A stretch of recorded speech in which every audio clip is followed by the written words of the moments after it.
کراچی والوں، میں اس وقت منزل پمپ کے پاس موجود ہوں، جہاں پر منزل پمپ سے شیرپور کی طرف جانے والا برج خستہ حالی کا شکار تھا، موت کا کنواں بنا ہوا تھا، جس کی نشاندہی 3 روز قبل ہم نے کی تھی، جس پر ایڈیشنل بلدیات کی جانب سے جو ایڈیشنل چیف سیکرٹری بلدیات ہیں ان کی جانب سے نوٹس لیا گیا، اور میئر کراچی بیرسٹر مرتضی وہاب نے انجینئرنگ ڈپارٹمنٹ کو فوری حکم دیا کہ اس پل کی فوری طور پر تعمیر کی جائے۔ اس پل کے اوپر اس وقت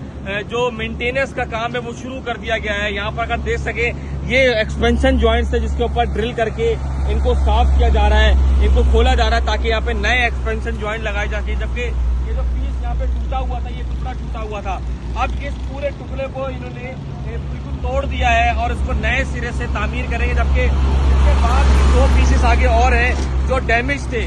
جن کو پہلے انہوں نے ریپیئر کیا تھا، مگر اب اس کو انجینئرنگ ڈپارٹمنٹ کی جانب سے دوبارہ توڑ کر دوبارہ تعمیر کیا جا رہا ہے، سر نو تعمیر کیا جا رہا ہے صحیح طریقے سے، تاکہ یہ جو پیسز ہیں یہ دوبارہ کسی حادثات کا سبب نہ بن سکے، یہاں سے گزرنے والی ٹریفک کو نقصان نہ پہنچا سکیں۔ اسی لیے حکومت سندھ کے احکامات کے اوپر، میئر کراچی مرتضی وہاب کے احکامات کے اوپر انجینئرنگ ڈپارٹمنٹ یہاں پہ موجود ہے، ٹھیکیدار یہاں پہ کام کر رہے ہیں۔ ان کا یہی کہنا ہے کہ 15 روز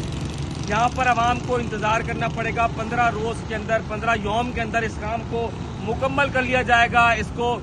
صفائی کر کے، کانکریٹ کر کے، سی فلورنگ کی جائے گی، جس کے بعد اس پہ کارپیٹ کیا جائے گا، تاکہ یہاں پہ جو کام ہے یہاں سے عوام صحیح گزر سکے، کسی حادثات کا شکار نہ ہو۔ یہ منزل پمپ سے آنے والا راستہ ہے اور یہ شیرپور کی طرف جاتا ہے، اس کے اوپر ابھی کام کا آغاز کر دیا گیا۔ امید یہی ہے کہ ٹھیکیدار کی جانب سے اور انجینئرنگ ڈپارٹمنٹ کی جانب سے جو کام کیا جا رہا ہے وہ معیاری ہو اور کوئی بھی عوام کو اس سے نقصان نہ اٹھانا پڑے۔